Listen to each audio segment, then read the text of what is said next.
दोस्तों दुनिया में दो ही बाबे बहुत मशहूर हैं। एक तो ये गोल्ड लीफ सिगरेट वाला बाबा और दूसरा अपना KFC वाला बाबा।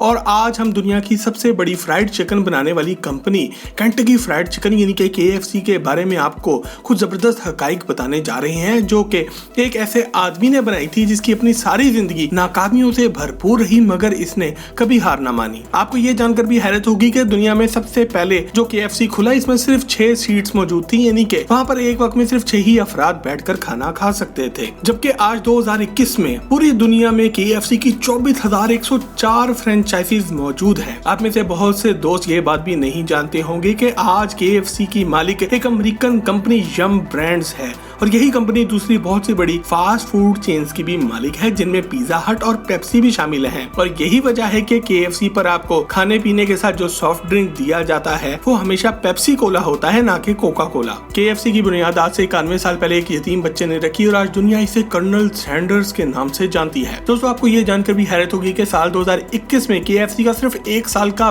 बिजनेस 27.9 बिलियन डॉलर था, जो कि पाकिस्तानी करेंसी में 4,74,300 करोड़ रुपए बन जाते हैं। फैक्ट्स हम चैनल की आज की वीडियो में हम आपको दुनिया की सबसे मशहूर फास्ट फूड चेन KFC बनाने वाले बाहिम्मत आदमी कर्नल सैंडर्स के बारे में कुछ जबरदस्त हकाइक बताने जा रहे हैं। और अगर आपको फैक्ट्स हम चैनल की ये फैक्ट से भरपूर वीडियोस पसंद आ रही हैं तो अभी सब्सक्राइब के बटन को दबाकर और बेल के आइकन को क्लिक करके फैक्ट्स के दोस्त जरूर बन जाए, ताकि हमारी तमाम ये फैक्ट से भरपूर वीडियो सबसे पहले आप तक पहुंचे। फैक्ट नंबर 1, दोस्तों KFC के बानी कर्नल सैंडर्स का असल नाम कर्नल हार्लैंड डेविड सैंडर्स था। सफेद दाढ़ी मूंछ वाले ये बाबा जी 9 सितंबर 1890 को अमेरिकी रियासत इंडियाना में पैदा हुए। कर्नल सैंडर्स के वालिद एक किसान थे, जबकि इनकी वालिदा एक घरेलू खातून थी। कर्नल हार्ल सैंडर्स पर पहली मुसीबत सिर्फ 5 साल की उम्र में आन पड़ी, जब इनके वालिद की अचानक मौत हो गई। घर के माली हालात खराब हुए तो इनकी वालिदा को टमाटरों के एक खेत में नौकरी करना पड़ी और सिर्फ 7 साल की उम्र में कर्नल सैंडर्स को अपने दूसरे बहन भाइयों की देखभाल करना पड़ी और इनके लिए खाना भी बनाना पड़ा। 10 साल की उम्र में कर्नल सैंडर्स ने बाकायदा अपनी पहली नौकरी शुरू कर दी थी, जो कि एक फार्म पर जानवरों को चारा डालने की थी। इतनी छोटी सी उम्र में ये खुद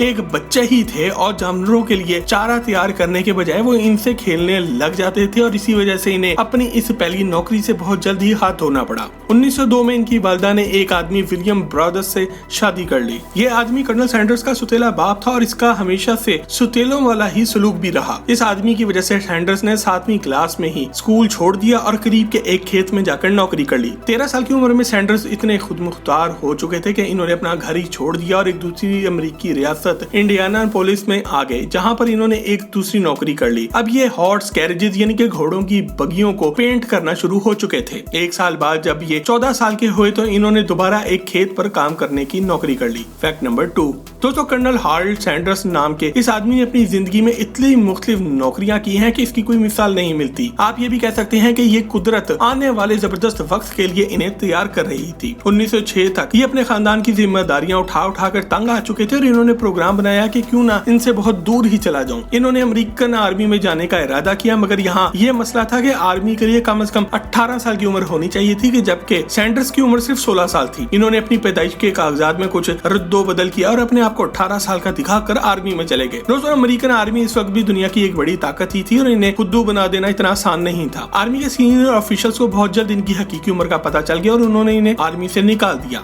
1907 से 1930 के दरमियान सैंडर्स ने बहुत सी नौकरियां की, जिनमें ब्लैक स्मिथ यानी कि लोहार की नौकरी, ट्रेनों की सफाई करना, फायरमैन यानी कि आग बुझाने की नौकरी, रेलवे के लिए ट्रैक पर मजदूरी करना और एक वकील की नौकरी और दूसरी बहुत सी लो लेवल नौकरियां शामिल थी। दोस्तों यहाँ पर यह बात याद रहे कि अपने गुस्से की वजह से इनमें से ज्यादातर नौकरियों से कर्नल सैंडर्स को निकाला ही गया था। फैक्ट नंबर 3, 1920 में सैंडर्स की किस्मत ने एक बार पलटा खाया जब इन्होंने कुछ पैसे जोड़कर एक कश्ती खरीदी, जो कि मशहूर अमेरिकी दरिया ओहायो रिवर पर लोगों को एक तरफ से दूसरी तरफ लेकर जाने का काम करती थी। ये इनकी जिंदगी का पहला बड़ा बिजनेस था, जो कि कामयाब भी हुआ। उन्होंने ये बिजनेस किसी को $22,000 में बेचा, जो कि आज की तारीख के $3,34,000 यानी कि पाकिस्तानी 6 करोड़ रुपए के लगभग बन जाते हैं। इन्होंने ये सारा पैसा लैंप्स बनाने के एक बिजनेस में लगाया और ये बिजनेस बुरी तरह फ्लॉप हो गया। इस तरह ये वापस वहीं पहुंच गए जहां से शुरू हुए थे। कर्नल सैंडर्स बंदे वैसे थे तो मेहनती, जो बस लगे रहते थे, हिम्मत नहीं हारते थे। अपना बिजनेस फेल हो जाने के बाद इन्होंने ने टायरों की कंपनी मिशेलिन टायर कंपनी के लिए एक सेल्समैन की नौकरी शुरू कर दी। 1924 में इस कंपनी ने अपना न्यू जर्सी में मौजूद मैन्युफैक्चरिंग प्लांट बंद किया तो अपने इस हीरो की ये नौकरी भी गई। इसी दौरान कहीं पर सैंडर्स की मुलाकात स्टैंडर्ड ऑयल कंपनी के जनरल मैनेजर से हुई, जिसने इनसे मुतासिर होकर निकोल्स विले के इलाके में मौजूद एक पेट्रोल पंप चलाने के लिए इनको दे दिया।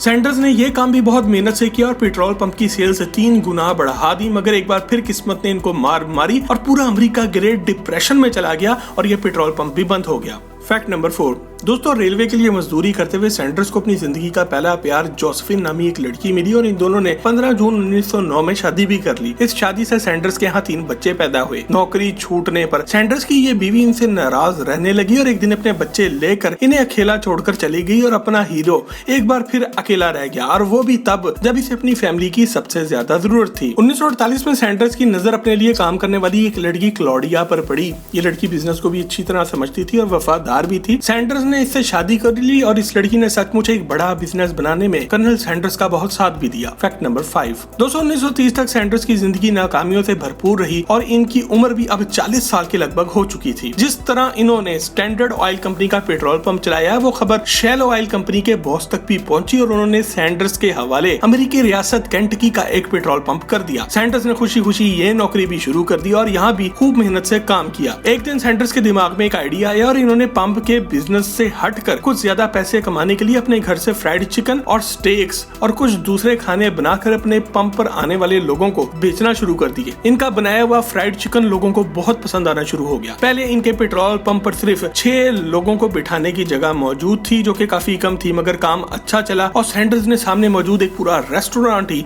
रेंट पर ले लिया। अब ये एक वक्त में 140 से ज्यादा अफराद को एक साथ बिठाकर खाना खिला सकते थे। अपने जबरदस्त चिकन और अपनी जबरदस्त पर्सनैलिटी की वजह से सैंडर्स अमेरिकी रियासत केंटकी में एक हीरो के तौर पर मशहूर हो गए और इसी वजह से आगे चलकर 1935 में केंटकी के गवर्नर ने इन्हें एजाजी तौर पर कर्नल के एजाज से भी नवाजा। फैक्ट नंबर 6, दोस्तों अपने फ्राइड चिकन के बिजनेस में सैंडर्स को एक मुश्किल ये भी आई कि ये फ्राइड चिकन तैयार होने में 30 मिनट से भी ज्यादा वक्त ले लेता था। इसी वजह से इन्होंने अपने फ्राइड चिकन को प्रेशर फ्रायर में तैयार करना शुरू कर दिया, जो कि सारी दुनिया से काफी नया और अलग था। 1940 तक सैंडर्स का बिजनेस काफी मशहूर हो चुका था। ये अपने फ्राइड चिकन की एक जबरदस्त रेसिपी भी बना चुके थे, जो कि आज सारी दुनिया में सीक्रेट रेसिपी के तौर पर मशहूर है और यही वजह है कि KFC का चिकन इतना ज्यादा मजेदार होता है। दोस्तों अब जब सब कुछ इतना जबरदस्त चल रहा था तो एक बार फिर से किस्मत अपने हीरो का सब्र आजमाने पहुंच गई। 1941 में जंगी अजीम दोम का आगाज हो गया। सारी दुनिया अपने घरों में बंद होकर बैठ गई। सैंडर्स ने भी हालात को समझते हुए अपना होटल बंद कर दिया। फैक्ट नंबर 7, दोस्तों 1952 तक कर्नल सैंडर्स को बिजनेस की काफी ज्यादा समझ आ चुकी थी। जंगी अजीम दोम खत्म हुई तो इन्होंने अपने फ्राइड चिकन की खुफिया रेसिपी को फ्रेंचाइज करने का प्रोग्राम बनाया। इन्होंने बाल्टियां भर के फ्राइड चिकन अपनी गाड़ी में रखा और बस निकल पड़े। रास्ते में जो मुख्तलिफ होटल आते इनको अपना फ्राइड चिकन तैयार करके खिलाते और अगर इनके होटलों के मालिक को वो पसंद आता तो वो ये खुफिया रेसिपी इनसे खरीद लेते। आपको ये जानकर भी ये खुशगवार हैरत होगी कि अमेरिकी रियासत साउथ सॉल्ट लेक यूटा में मौजूद एक होटल सबसे पहला होटल था जिसने कर्नल सैंडर्स की खुफिया रेसिपी खरीदी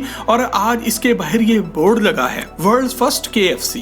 बहुत जल्द अमेरिका के 600 रेस्टोरेंट्स कर्नल सैंडर्स का फ्राइड चिकन बेच रहे थे और ये तमाम रेस्टोरेंट्स इन्हें हर चिकन का पीस बिकने पर 4 सेंट्स पे करते थे। ये वो वक्त था जब हर रोज इन पर डॉलरों की बारिश हो रही थी। फैक्ट नंबर 8, दोस्तों 1964 तक सैंडर्स काफी बूढ़े हो चुके थे और अब वो आराम करना चाहते थे। 73 साल की उम्र में इन्होंने अपना business Kentucky fried chicken corporation KFC 2 अमेरिकी बिजनेसमैन को बेच दिया। ये डील इस दौर में $2 मिलियन में तय पा गई, जो कि आज की तारीख के $16.7 मिलियन बनते हैं। इस डील में यह भी शामिल था कि जब तक कर्नल सैंडर्स जिंदा रहेंगे वो ही खुद अपनी कंपनी का फेस भी रहेंगे, यानी कि KFC के लिए बनने वाले टीवी और अखबार के इश्तिहारात में वो खुद ही आएंगे और मीडिया पर भी कंपनी की तरफ से इंटरव्यू वो खुद देने आएंगे और इनके मरने के बाद भी कंपनी के लोगो में इन्हीं की शक्ल मौजूद रहेगी। इस सब के अलावा KFC कंपनी हर माह इन्हें $6,250 की माहाना सैलरी भी पे करेगी। फैक्ट नंबर 9, दोस्तों आपको ये जानकर शदीद हैरत होगी कि KFC के चिकन की सीक्रेट रेसिपी को दुनिया की सबसे ज्यादा खुफिया चीजों में से एक समझा जाता है। कर्नल सैंडर्स ने 11 मसालों से ये खुफिया रेसिपी बनाई थी। आज इस रेसिपी को तैयार करने का काम 2 कंपनियों के हाथ में है। आधी रेसिपी एक कंपनी तैयार करती है जबकि बाकी की आधी दूसरी कंपनी, और दोनों कंपनियों को एक दूसरे के बारे में कोई मालूमात हासिल नहीं। आपको ये जानकर भी हैरत होगी कि KFC खाने पीने की पहली अमेरिकन फूड चेन थी जो कि अमेरिका से बाहर दूसरे ममालिक में भी खुली। जापान में आज क्रिसमस के मौके पर रात के खाने में KFC खाना एक पुरानी रिवायत बन गया है। जापान में KFC क्रिसमस पे इतना ज्यादा बिकता है कि आपको अपना ऑर्डर हफ्ता 2 हफ्ता पहले देना पड़ता है। Fact number 10। दोस्तों KFC के बारे में एक जबरदस्त फैक्ट ये भी है कि पाकिस्तान के शहर रावलपिंडी में मौजूद एक KFC मुकम्मल तौर पर गूंगे बहरे अफराद चला रहे हैं। रावलपिंडी के मशहूर दुबई प्लाजा के करीब मौजूद ये स्पेशल KFC की ब्रांच है, जिसके बाहर ये बोर्ड भी लगा है कि ये ब्रांच गूंगे बहरे अफराद चला रहे हैं और आपसे गुजारिश है कि इनसे ताउन करें। मजे की बात तो ये है कि इस ब्रांच का स्टाफ आपका सारा ऑर्डर इशारों में लेता है और इसमें कोई गलती भी नहीं होती। Fact number 11। दोस्तों वैसे तो KFC ने अपना आगाज अमेरिका से किया था, मगर ये दूसरे ममालिक में काफी ज्यादा तेजी से फैला। KFC कंपनी को अपने सालाना बिजनेस का सबसे बड़ा हिस्सा चाइना से आता है। ये बात बहुत हैरान कुन है कि चीन में अमेरिका से भी ज्यादा KFC की ब्रांचेस मौजूद हैं। इसके अलावा दुनिया का सबसे बड़ा KFC भी अमेरिका में नहीं बल्कि